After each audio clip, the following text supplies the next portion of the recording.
everyone, come with me today while I make some butternut squash soup in my pressure cooker.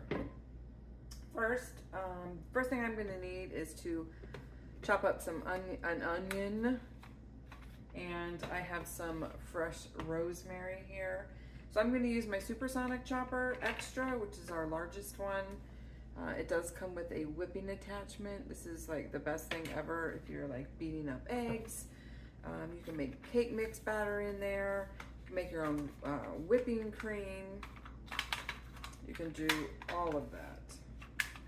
But I am going to use our blade attachment today. And I am going to put my rosemary in there first. And I think I'm going to just give it a few chops because I really want that.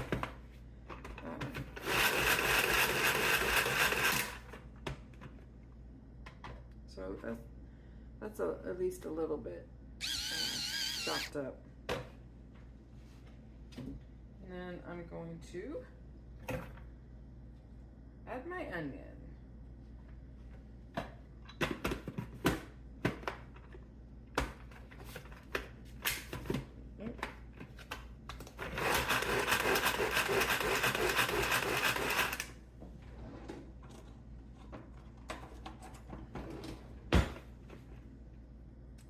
I like this. Oh, that looks pretty good, actually.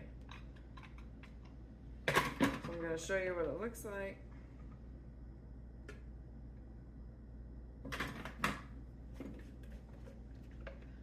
That was with minimal effort. Let's see how nicely chopped that is. So my, let me move this out of the way so you guys can see. My microwave pressure cooker. Whew, love this thing.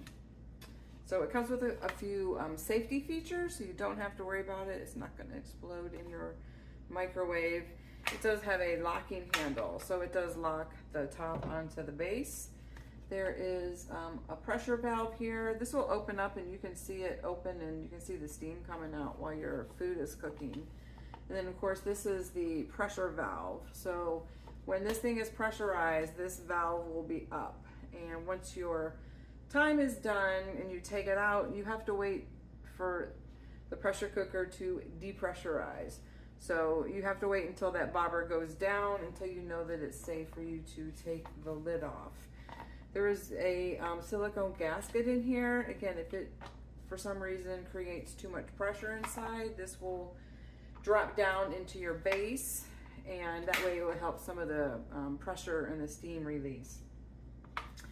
Also, both of these gaskets will also drop down so pressure can release. So I'm going to add, I cut up one butternut squash. I took the skin off. And it calls for 4 cups of broth, stock, whatever you want to use. For some reason, I had like 2 of these partially opened. So that means, who knows what that means, right? So I'm just gonna guesstimate, but the rule of thumb for your pressure cooker is your food really needs to be covered with liquid. So I just have to make sure I don't go over my max fill line, which I think I'm okay. Now I'm going to pour, actually I'm going to season a little bit. I am going to put a little bit of garlic powder in here. I'm going to put some salt.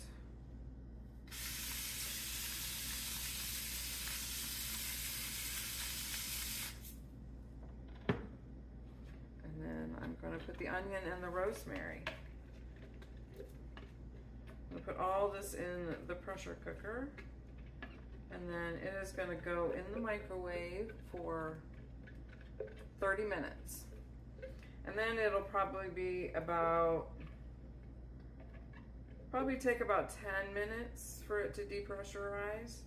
Now while it's depressurizing, it's still cooking.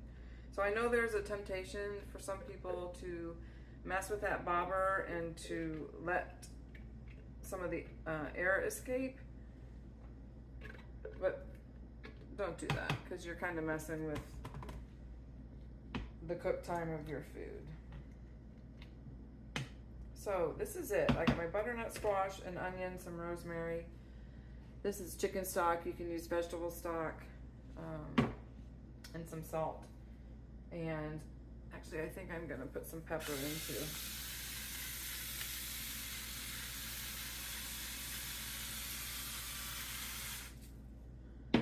And that's it. And now I am going to, there's some arrows on the lid and arrows on the base. I'm gonna line those up. Turn my top and then shut my base. Now I'm gonna stick this in my microwave for 30 minutes on high.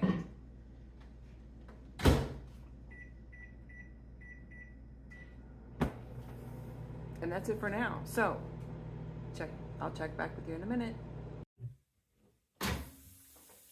All right, our time is up. You can hear it. You can see the pressure indicator is up. So now we need to wait until that goes down before we can open it. All right, the pressure indicator has gone down. That means it is safe to open up our pressure cooker. Now, word of advice, when you open this, always open it away from you. Otherwise, you will get a really bad facial. Okay, here we go. I don't know if you guys can see, ooh, all that steam. Oh my goodness. Can you guys see how good that looks? So what I'm gonna do now is I'm just gonna let this cool down for just a little bit, and then I am going to put all this in a blender, or you could use like a food processor. You could use your supersonic chopper. I don't have the strength for that tonight. So I'm gonna let this cool, and I'm gonna do that, and then I will show you the finished product. All right, here we have it. Our finished, oh my gosh, look how good that is. That's nice and creamy. I can't wait to eat it.